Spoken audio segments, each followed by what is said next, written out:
সেটা আয়নাঘর হিসেবেই মানে দেশে এবং বিদেশে এই সংজ্ঞাটা প্রচার হয়ে গেছে, সেটা থাক। আমাকে একটা সেরকম গুপ্ত গুহায়, মৃত্যু গুহায় নিয়ে গিয়েছিল, আমি পরে দেখেও এসেছি। তা আমি তখন যদি আমার চোখ বন্ধ না থাকতো তাহলে হয়তো আমার কাছে বিশ্বাস হতো না যে এখানে একজন মানুষ থাকতে পারে। তবে রুমের ভিতরে চোখ খোলা থাকতো, এর বাইরে দুনিয়া তো দেখা সম্ভব ছিল না। একদিনই কেবল আমার তারিখ গণনায় সেদিন 14 এপ্রিল পরে 2015 সাল, সেদিন বাংলা নববর্ষ উদযাপন করে তাদের মধ্যে কয়েকজন অফিসার বোধহয় ছিল ওখানে সেই অনুষ্ঠানে। আমাকে বললো, আজকে তো ম্যাডাম পার্টি অফিসের সামনে অনুষ্ঠান করেছে পয়লা বৈশাখের, মানে আমাকে নিউজ দিতে চাইলো যে দেশে এখন স্বাভাবিক অবস্থা বিরাজ করছে। আমি কোনো জবাব পারতপক্ষে তাদের দিতাম না। সেদিনই একদিন রুমের বাইরে চোখ বন্ধ করে অবস্থা কিছুক্ষণ বসিয়ে রেখেছিল, রুমটা পরিষ্কার করতে হবে সেজন্য। কারণ রুমের মধ্যে একটা নালার মতো জায়গা ছিল, সেখানে একটা ছিদ্র ছিল পেশাব পায়খানা করার জন্য। একটা ওয়াটার ট্যাপ, পানির ট্যাপটা ছিল, ওইটাই সব কাজে ব্যবহার করতে হতো। বিচ্ছু আসতো, পাতলা একটা কম্বল, একটি পাতলা বালিশ, তার মধ্যে অনেক সময় কালো বিচ্ছু পিঠের নিচে নাড়াচাড়া করত, দুর্গন্ধ আসতো। বাতাসের কোনো ব্যবস্থা ছিল না, স্টিলের একটা দরজার নিচে কিছু অংশ ফাঁকা খানা। তবে বাতাস চলাচলের জন্য 24 ঘন্টা একটা প্যাডেস্টাল ফ্যান রুমের বাইরে চালু থাকতো। শুধুমাত্র খানা পিনা যখন দিত, আমার খাওয়া শেষ না হওয়া পর্যন্ত বসে থাকতো, সেই সময়টা ফ্যানটা বন্ধ থাকতো। রুমের বর্ণনাটা এরকম, 5 ফিট বাই 10 ফিটের মতোই হবে, 10 ফিটের চাইতে আরো কমও হতে পারে।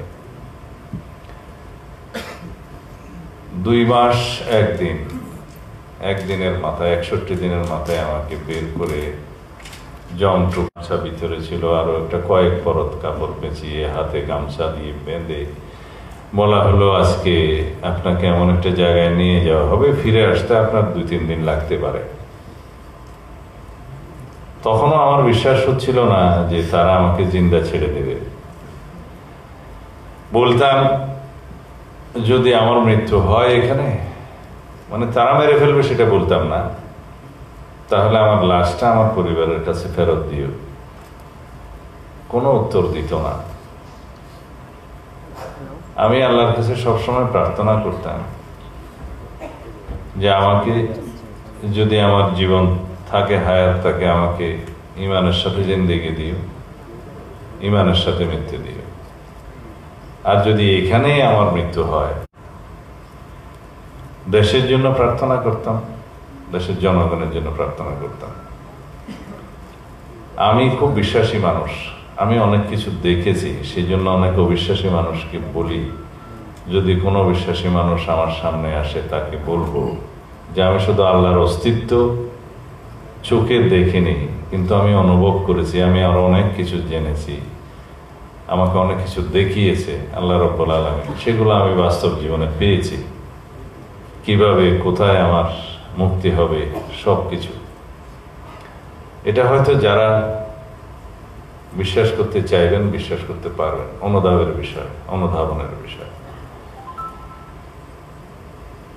আজকে এখানে আন্তর্জাতিক গুম দিবস, গুমের শিকার ব্যক্তিদের স্মরণে আন্তর্জাতিক দিবস। রচনাটা বোধহয় সেরকম না, মানে গুম হওয়া ব্যক্তিদের স্মরণে আন্তর্জাতিক দিবস, আন্তর্জাতিক গুম দিবস। লম্বা হয়ে গেল। গুম হওয়া ব্যক্তিদের স্মরণে আন্তর্জাতিক দিবস। এখানে আমার ভাই নূর খান লিটন সাহেব একটা বক্তব্য দিয়েছেন, আরো অনেকে দিয়েছেন, আমি খেয়াল করেছি। আজকের এই অধিবেশনে গুম হওয়া শিকার, এটা একটা সুসংবাদ। তারা আশা প্রকাশ করেছেন আগামী দিনের রাজনীতিবিদরা যেন এটা এনশিওর করে যে ভবিষ্যতে যেন কোনো গুমের পরিবারের সদস্যরা এরকম কোনো অনুষ্ঠানে উপস্থিত না হতে হয়। আসলে সেই জন্যই অনবরত সংগ্রাম করে যাচ্ছি আমরা, গণতন্ত্রের সংগ্রাম। আমি একজন রাজনৈতিক কর্মী হিসেবে আপনাদের সামনে এই কথা বলতে পারি, যদি জনগণ আমাদেরকে ম্যান্ডেট দেয়, ইনশাআল্লাহ এই গুম প্রতিরোধের জন্য, গুমের সংস্কৃতি নিশ্চিহ্ন করার জন্য প্রথমেই আমাদেরকে যা যা করতে হয় আইন প্রণয়ন সহ, এবং সেটা কার্যকর করার জন্য সবকিছু করা হয়। আমরা সেই বাংলাদেশের জন্য অপেক্ষা করছি যে বাংলাদেশে কোনোদিন গুমের শিকার হয়ে কোনো ব্যক্তিকে রাস্তায় দাঁড়াতে হবে না। সেই পরিসংখ্যান কত? জাতিসংঘের প্রতিনিধি হিসেবে এখানে মিসেস হোমা খান উপস্থিত ছিলেন, এখন আছে কিনা, তাদের রিপোর্ট অনুসারে, ফ্যাক্ট ফাইন্ডিং কমিটির, হিউম্যান রাইটস কমিশনের রিপোর্ট অনুসারে 1400-এরও বেশি জন শহীদ হয়েছেন বিগত 2024 সালের ছাত্র গণ অভ্যুত্থানে। তাদের রিপোর্ট অনুসারে 20,000-এরও বেশি মানুষ আহত হয়েছেন, পঙ্গুত্ব বরণ করেছেন, অন্ধত্ব বরণ করেছেন। শুধু এই দুইটা হিসাব ওখান থেকে নেই। সেখানে হেলিকপ্টার থেকে গুলি করার কথা, জাতিসংঘ প্রদত্ত আইপিসি ব্যবহার করার কথা, সবকিছু বলা আছে। আমরা যখন কথা বলি তখন তথ্যটা কে দিয়েছে সেই অর্গানাইজেশনগুলোর নাম নিয়ে কথা বলে সেটা প্রতিষ্ঠিত হয়। আমার কাছে আরেকটা কাগজ আছে, সেটা আমি অনেকদিন এই তথ্যগুলো ব্যবহার করি। আজকে জানতে চাইলাম আমি তুলির কাছে যে এই তথ্যটার আপডেট আমাকে একটু দিতে হবে কতটুকু সত্য।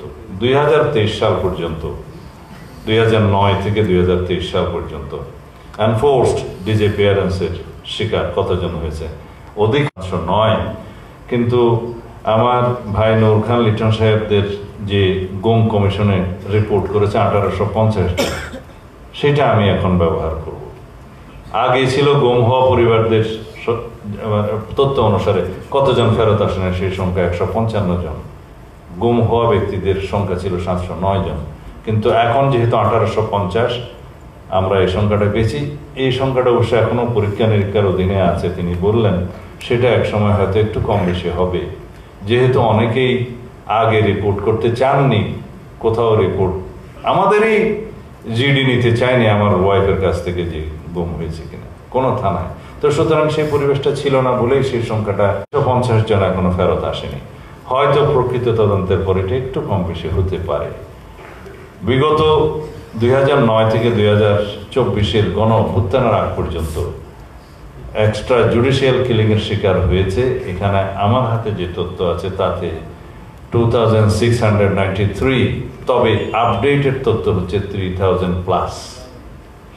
এইভাবে কাস্টোডিয়াল ডেথ, পলিটিক্যাল পারসিকিউশন সহ সমস্ত কিছু যোগ করে সেই সংখ্যাটা আগে ছিল 7188, 7188। এখন সেটা বেড়ে দাঁড়াবে আরো অনেক বেশি আজকের এই নতুন তথ্যগুলো সহ। এইরকম একটা বিভীষিকাময় অবস্থায় বাংলাদেশ নামক রাষ্ট্রটা চলেছে।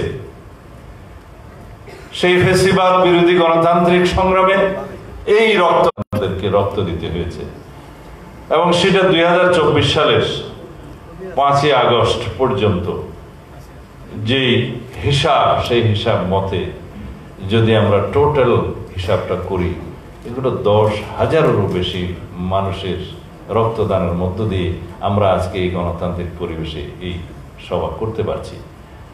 বক্তারা বলে গিয়েছেন আগে রাস্তাতে দাঁড়াতে পারেননি, মিলনায়তনে সভা করতে পারেননি, কোনো অনুষ্ঠান করতে পারেননি।